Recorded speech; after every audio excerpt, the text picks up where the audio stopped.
Hello, this is Dr. Grande. Today I will analyze the case of Stephen Beal. First I'll look at the background of this case, move to the timeline of the crime, then offer my analysis. Stephen William Beal was born in 1959 and lived in Long Beach, California. He married a woman named Christine, and they lived in a 2,600 square foot house on East El Paseo Street. At some point, Stephen left his career as a business consultant and started collecting disability, claiming that he had memory loss, difficulty communicating, and was unable to read. Despite this, he was involved in business ventures and engaged in an activity he referred to as acting. Stephen never had any significant roles. On February 16, 2008, Christine was helping Stephen carry a 49-pound table down the curved staircase in their house. She fell down the stairs, and the table landed on her pelvis. In the weeks that followed, Christine visited various physicians to treat her injuries.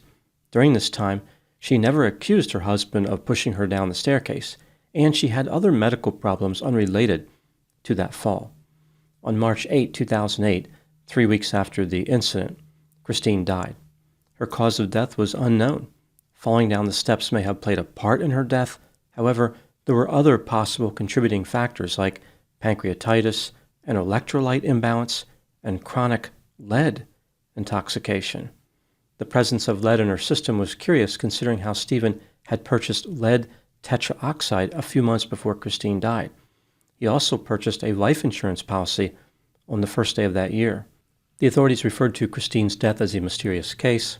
They wondered if Stephen may have killed her, but there was not enough evidence to make an arrest. Stephen went on with his life and quickly ran into financial difficulty. In 2009, he declared bankruptcy. The life insurance company refused to pay Stephen for Christine's death due to these suspicious circumstances, so he sued them.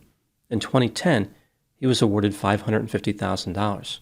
On June 19, 2016, Stephen Beal met a woman named Ildiko on a dating app, and they became romantically involved. Ildiko was married to a man named Nilo and had been for many years. The couple had a son together. Stephen was aware of the marital situation. However, Ildiko was not honest with him in every way. She concealed the fact that she had multiple boyfriends, some of whom were married men. Over the next year and a half, Stephen and Ildiko spent a lot of time traveling. They decided to open a day spa together in Aliso Viejo, California. The name of the spa was Magyar Cosmetica. Ildiko was unable to open a business herself due to a recent bankruptcy, but Stephen's bankruptcy was far enough in the past that he could offer assistance. Sometime around March 2018, Stephen learned that Ildiko was having sex with other men. He wasn't too happy about this discovery, and it led to the end of the romance. The couple continued to function as business partners. By this time, the spa had relocated to Suite 110A of the Marablu building in Aliso Viejo. Stephen continued to pay the rent for the spa, which was $1,500 a month.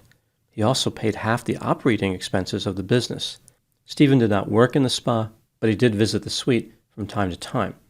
Ildiko was not very efficient in running the business, which left the spa struggling financially. Stephen often found himself making up the shortfall so his former lover could keep the business open. On April 21, 2018, Stephen met a woman named Valerie, and they became romantically involved. Despite this, he continued communicating with Ildiko, which included exchanging romantic messages. Now moving to the timeline of the crime. On May 15, 2018, at 1:08 p.m., the police were notified about an explosion in the spa that Stephen and Ildiko owned. When the police arrived, they found body parts from 48-year-old Ildiko spread outside of a broken window and throughout the parking lot of an adjacent building. She did not survive the explosion. At the time of the explosion, there were only two other people in Suite 110A with Ildiko, a mother and daughter who were there for spa treatments. Both of them were seriously injured, but they survived. The daughter said that as she and her mother approached the front counter to pay, Ildiko picked up a cardboard box that had been on the floor next to the counter. Using some type of tool, she started to open it. As soon as she opened the box, it exploded. Both the daughter and the mother were blown backward by the explosion and onto the floor. The daughter pulled her mother from the rubble, and they fled the building through what used to be an exterior wall. When investigators examined the site of the explosion, they noticed that the ceiling of Suite 110A was blown away, and the floor of the unit above was buckled. Stuck in that floor, there was part of a 9-volt battery. They also found the jacket for that battery, a cell phone, and loose wires. The police believed that Ildiko was the intended target of whoever built the explosive device.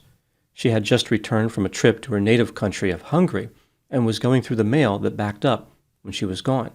The killer must have put the box containing the explosive with the mail, knowing that Ildiko would open it. Stephen Beal was one of many potential suspects. The police searched his house and found about 130 pounds of explosives and related materials, 80 pounds of which was in his garage. This included a 7-foot-tall rocket, rocket-making equipment, 3 containers of black powder, 2 items that looked like sticks of dynamite, 2 containers of potassium perchlorate, and 2 containers of red gum, which is used as a fuel and binder in fireworks. Investigators interviewed Stephen 3 times. He had an explanation for all the explosives. Years earlier, he was interested in model rockets and fireworks. He stopped working with them in 2004. Stephen indicated that he saw media coverage of the explosion and claimed that he did not have enough material to create an explosion that large. On May 16, 2018, the day after the explosion, Stephen Beal was arrested on suspicion of possessing unregistered destructive devices. This was for possessing those 2 items that looked like sticks of dynamite. About a week later, the charges against Stephen were dismissed. Investigators found that it was possible the items were used in rocketry. It appears as though Stephen was out of the woods. He moved on with his wife and continued his romantic relationship with Valerie. As this was going on, the police continued to gather evidence. They still believed that Stephen had murdered Ildiko. On March 3, 2019, about 10 months after the explosion, Stephen Beal was arrested for a second time. This time it was for causing the explosion that killed Ildiko and injured her 2 clients. In 2022, Stephen went to trial. The result was a hung jury. A mistrial was declared. He was tried for the second time in June 2023. In July of that year, Stephen Beal was found guilty of use of a weapon of mass destruction resulting in death, malicious destruction of a building resulting in death, use of a destructive device during and in relation to a crime of violence, and possession of an unregistered destructive device. In November 2023, as part of an unrelated case, Stephen pleaded guilty to wire fraud, Social Security fraud, and concealment of bankruptcy assets. In January 2024, Stephen was sentenced for the fatal explosion. He was sentenced to life in prison plus 30 years. Throughout these legal setbacks, his lover Valerie stood by him. Ultimately, however, she left him, probably because of the murder part. Now moving to my analysis. Stephen Beal maintains his innocence, at least for the explosion-related charges, and he has a few supporters. They argue that there is no credible evidence connecting Stephen to the bombing. Ildiko had numerous lovers and had made several enemies. A number of people wanted her dead. The government, of course, disagreed.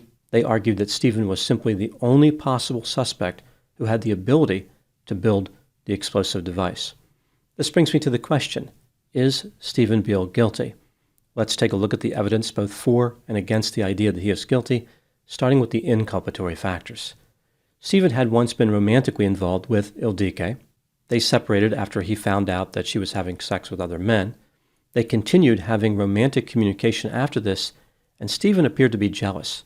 Ildiko told him that she wanted space. Ildiko was using Stephen to support her failing business, which could have angered him. Maybe he was tired of being manipulated and taken advantage of. Stephen had experience working with fireworks and model rockets. This gave him the knowledge to create the bomb that killed Ildiko. In a move reminiscent of the 1980 movie Caddyshack, he once constructed an explosive device to eliminate a gopher who was terrorizing his neighborhood. Prior to the bombing, Stephen checked Ildiko's online schedule and Facebook account. It appeared as though he was interested in knowing what she was up to, like where she was going to be. On May 7, 2018, he purchased 3 cardboard boxes that matched the size and shape of the box containing the explosive. On the next day, May 8, Stephen used cash to buy a single 9-volt battery at a CVS store. The store was 1 block from the Marablu building, where the spa was located. The battery found at the scene of the explosion was from CVS. On May 11, 2018, Stephen's 2017 Toyota Prius was captured close to the spa. Perhaps this is when he planted the bomb. Investigators found 130 pounds of explosives and related materials in Stephen's house. In his vehicle, there was residue that was chemically consistent with the residue that would have been found if the materials recovered from Stephen's house were used to make an explosive device. Stephen searched the internet wanting to know if a narcissist could beat a polygraph. Moving to the exculpatory factors, through Ildiko's vigorous, frequent, and indiscriminate romantic interactions, she had made several potential enemies. For example, her husband, the men she dated, and the wives of the men she dated. One of the men who Ildiko had been dating had a wife named Elizabeth. About 45 days before the bombing, Elizabeth contacted Ildiko's husband and expressed her displeasure with Ildiko having sex with her husband. Elizabeth sent a message that read, "She almost destroyed my family. Enough is enough." Stephen had a key to the spa, which gave him access anytime he wanted, but other people did as well, including a handyman, the building owner, and a cleaning crew. It is possible the bomber did not even need a key. Perhaps the box containing the explosive was placed outside, and Ildiko brought it inside, like somebody had dropped it by the front door. There is a non-homicidal explanation for the purchase of the 9-volt battery. Ildiko used these batteries on a regular basis in the spa. Maybe Stephen was buying it for her. There is also no proof that the 9-volt battery found at the scene was part of the explosive device. Maybe it was just near the bomb at the time of detonation. As far as Stephen buying the cardboard boxes, he was packing his belongings in his house at the time. He had several boxes there. Furthermore, he did not pay cash for the boxes. Rather, he used his Staples card. Why would he do this if he was trying to keep the purchase a secret? By the time of the bombing, Stephen had moved on from Ildiko and had a new lover. He did not have a motive to kill her. There was nothing to gain financially, and his communication with Ildiko leading up to her death was not hostile. For example, 2 weeks before the bombing, Ildiko wrote, "Miss you, when do we get to cuddle?" Stephen responded, "Miss you too, love." As far as Stephen's interest in polygraphs, he had been offered an acting audition to play a character who was a polygraph operator. When considering all the evidence in this case, do I believe that Stephen Beal is guilty? In my opinion, he is guilty beyond a reasonable doubt. The government's case was good enough, but it wasn't great. The evidence was certainly not overwhelming. If Stephen had not been captured on camera purchasing that battery, there would have been reasonable doubt. That's how close this case was to the wire. Any small shift in evidence in Stephen's favor could have resulted in a not guilty verdict. What do I think happened in this case? This is just a theory, my opinion. Stephen Beal was self-centered, impulsive, reckless, violent, irresponsible, greedy, materialistic, sensation-seeking, jealous, angry, overconfident, calculating, vindictive, cold, callous, had a sense of entitlement, and was moderately creepy. Not only did he murder Ildiko in 2018, I believe he probably murdered his wife Christine in 2008. The government tried to introduce the story of Christine's death at Stephen's sentencing for the bombing, but the judge would not let it in. Stephen pleaded guilty to wire fraud. There was no question that he was a fraudster. He wanted to obtain money without working hard or working at all. Stephen's relationship with Ildiko was probably never a true, caring, and sincere romance. I believe Ildiko used Stephen from the beginning of their relationship. She had a recent bankruptcy, but she wanted to start a business. Stephen was able to make this happen. She told him that she had a husband, but she failed to mention her many other lovers. Ildiko was probably using those men as well to fund her lifestyle. She was reckless and did not care about aggravating the wives of the men with whom she was having sex. Ildiko was playing a dangerous game. She had a pronounced lack of empathy and did not care who she hurt. She was completely focused on herself and her own desires. Eventually, even though Stephen had moved on romantically, he decided to get revenge on Ildiko. There was no financial motive for him. The decision was based only on his hurt feelings. Even though he was acting on emotion, the planning of the crime was highly calculated. Stephen used his knowledge of explosives to construct a bomb, one so powerful it literally blew his former lover into pieces. The overconfidence possessed by Stephen was his undoing. He did not even bother to get rid of the explosives in his house. Ultimately, his plan to execute the perfect murder by explosion imploded. Those are my thoughts in the case of Stephen Beal. Thank you so much for watching. I'll talk to you soon.